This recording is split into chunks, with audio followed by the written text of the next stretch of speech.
Study hack channel में आप सभी का स्वागत है। लास्ट वीडियो में जो हम टॉपिक कर रहे थे वो था कंस्ट्रक्टर एंड कंस्ट्रक्टर से रिलेटेड जो भी फंक्शंस होते हैं उनकी कैरेक्टरिस्टिक्स क्या हैं वो लास्ट वीडियो में हमने डिस्कस कर ली थी। आज का जो हमारा टॉपिक होगा वो होगा डिफॉल्ट कंस्ट्रक्टर क्या होता है एंड डिफॉल्ट कंस्ट्रक्टर के अंदर हम डिफॉल्ट पैरामीटर्स को किस तरह से पास करते हैं कि डिफॉल्ट कंस्ट्रक्टर जो है वो कॉल हो जाए। देन सबसे फर्स्ट थिंग तो हम देखेंगे कि डिफॉल्ट कंस्ट्रक्टर होता क्या है। तो चलिए वीडियो को स्टार्ट करते हैं और देखते हैं डिफॉल्ट कंस्ट्रक्टर के बारे में। A constructor that accepts the number of the parameters is called the default constructor। एक ऐसा कंस्ट्रक्टर जो पैरामीटर्स को एक्सेप्ट ही नहीं करता, पैरामीटर्स को एक्सेप्ट नहीं करता, मींस कोई वैल्यू बाहर से नहीं लेता जो किसी और फंक्शन से पास होकर आई हो। ये चीज समझ रहे हो आप? इसके अंदर कोई भी पैरामीटर पास नहीं होता, बल्कि इसके अंदर हम क्या करते हैं, जब इसको हम डिफाइन करते हैं ना डिफॉल्ट कंस्ट्रक्टर को, उसके साथ ही हम पहले बता देते हैं कि बाय डिफॉल्ट वैल्यूज क्या रहेंगी। इसके अंदर हम अलग से पैरामीटर्स को पास नहीं करते। The default constructor for the class A is A scope resolution operator and function A. किस तरीके से अगर हमें ए क्लास के लिए कोई कंस्ट्रक्टर बनाना हो तो कंस्ट्रक्टर बनाने का तरीका क्या होगा?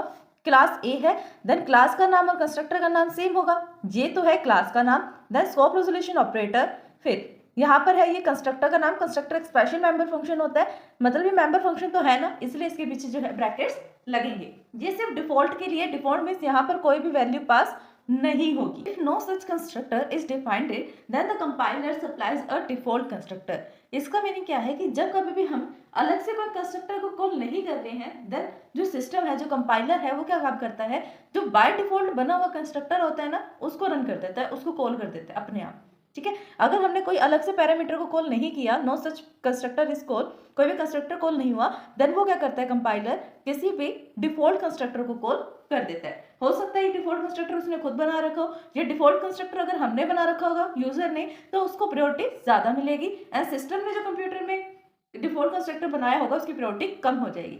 अगर यूजर ने बना ही नहीं रखा, देन सिस्टम जो है वो अपने अकॉर्डिंग चलाएगा डिफॉल्ट कंस्ट्रक्टर को।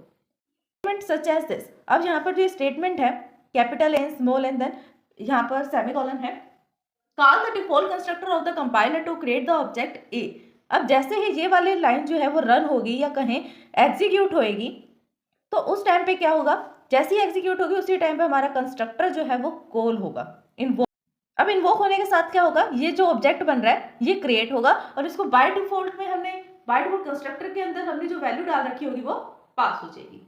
ये तो था एक सिंपल सा टॉपिक, डिफॉल्ट कंस्ट्रक्टर क्या होता है। अब नेक्स्ट टॉपिक हम देखेंगे कि डिफॉल्ट वैल्यूज जो हम पास करते हैं एज अ पैरामीटर में, पैरामीटराइज्ड कंस्ट्रक्टर के अंदर, एक तो ये वैल्यू होगी कि हर टाइम हम नई वैल्यू भेज रहे हैं, एक ये भी वैल्यू हो सकती है कि हमने फिक्स कर रखी है, अगर हम कुछ वैल्यू नहीं भेजेंगे देन ये वाली वैल्यू जो है आगे पास हो जाएगी। Then constructor with the default argument भी आप इसको बोल सकते हो and default value for the parameter भी आप इसको बोल सकते हो। It is possible to define the constructor with the default argument.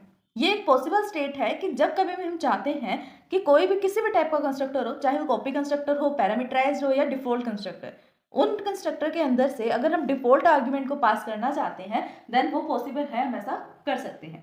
ठीक है, सपोज करो कि यहाँ पर हमने क्या करा था, कॉम्प्लेक्स नाम से क्लास बनाई होगी कहीं पे, उसी क्लास का एक कंस्ट्रक्टर बनाया। अब कंस्ट्रक्टर और क्लास का नाम सेम होता है ना, तो इसके लिए हमें ये जानने की जरूरत नहीं है कि क्लास का नाम क्या था। अगर कंस्ट्रक्टर का नाम कॉम्प्लेक्स है तो क्लास का नाम भी कॉम्प्लेक्स ही होगा।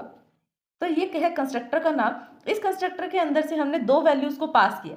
कौन सी वैल्यू है, एक तो हमने लिया रियल डेटा मेंबर और ये किस टाइप का है, फ्लोट टाइप का, और एक लिया इमेज, इमेज भी क्या है, एक डेटा मेंबर है और ये किस टाइप का है, फ्लोट टाइप का। लेकिन रियल को हमने जो फ्लोट टाइप का है कोई इनिशियलाइजेशन नहीं किया, कुछ भी वैल्यू नहीं दी, लेकिन हमने फ्लोट को जो इमेज है फ्लोट टाइप का उसको वैल्यू इनिशियलाइज कर दी है 0। इसको हम बोलेंगे कि ये क्या है, हमारे पास डिफॉल्ट वैल्यूज हैं, कि अगर बाय चांस इस इमेज को कोई भी वैल्यू नहीं मिलेगी तो ये 0 वैल्यू को पास कर देगा। Then semicolon, the default value of the argument image is 0। यही चीज उसने लिखी है कि जो डिफॉल्ट आर्गुमेंट है इसके अंदर जिसकी हम बात कर रहे हैं वो है इमेज, और इमेज को हमने वैल्यू दे दी है 0।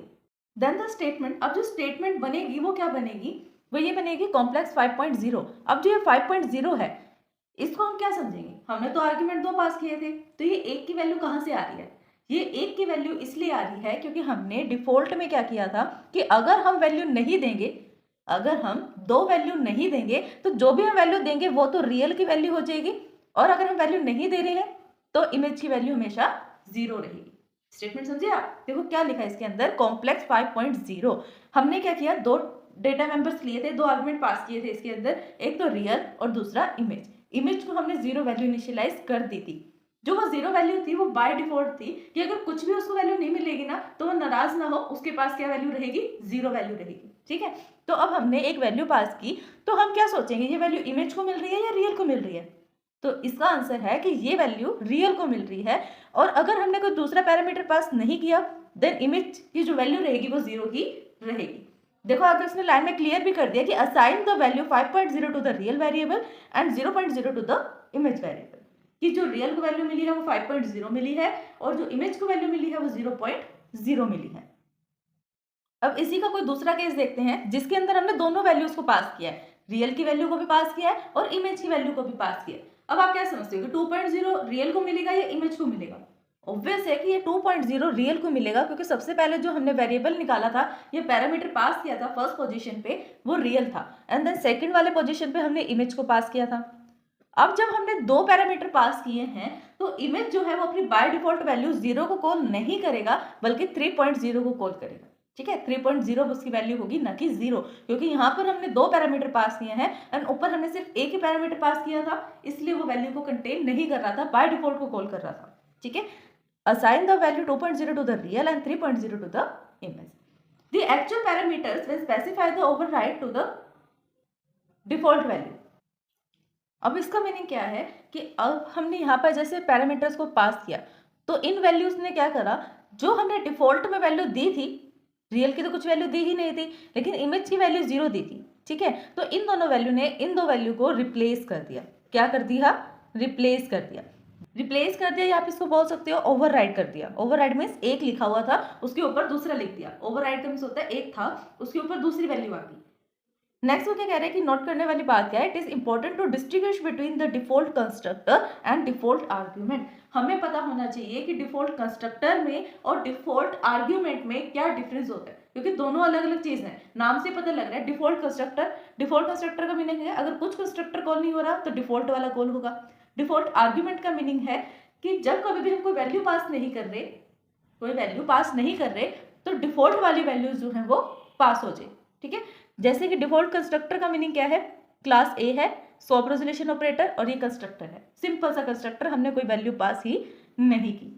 डिफॉल्ट आर्ग्यूमेंट का मीनिंग होता है कि हमने एक डिफॉल्ट आर्ग्यूमेंट पास कर दिया, जब कभी भी किसी कंस्ट्रक्टर को कोई वैल्यू नहीं मिलेगी ना वो बाय डिफॉल्ट वाली वैल्यू को कॉल कर देगा जो उसके पास खुद से है। The default argument constructor can be called with either और नो आर्ग्यूमेंट। हो सकता है हम डिफॉल्ट वाले आर्ग्यूमेंट कंस्ट्रक्टर को कोई आर्ग्यूमेंट दे दें, एक आर्ग्यूमेंट दे दें, दो दे दें, या ऐसा भी हो सकता है एक भी आर्ग्यूमेंट ना दें उसको, तो when call it no argument it become the default constructor. तो जब कभी भी हम इसे डिफॉल्ट आर्ग्यूमेंट वाले को कोई आर्ग्यूमेंट देंगे ही नहीं तो वो डिफॉल्ट कंस्ट्रक्टर बन जाएगा। मतलब यहाँ पर कुछ हम पैरामीटर पास ही नहीं करेंगे, ऐसे लिख देंगे simple A swap resolution operator and they, तो ये क्या बन गया हमारा, डिफॉल्ट कंस्ट्रक्टर ही तो बन गया। आई होप कि स्टूडेंट्स आपको वीडियो समझ में आई होगी। आज का टॉपिक हमारा यही था, default constructor and default value to the parameters और constructor with the default argument. अगर इस वीडियो को समझने में आपको कोई भी डाउट आता है देन आप हमें कमेंट कर सकते हैं। आपको हमारी वीडियोस अच्छी लगती है लाइक शेयर कमेंट करना ना भूलें। Thanks for watching my video.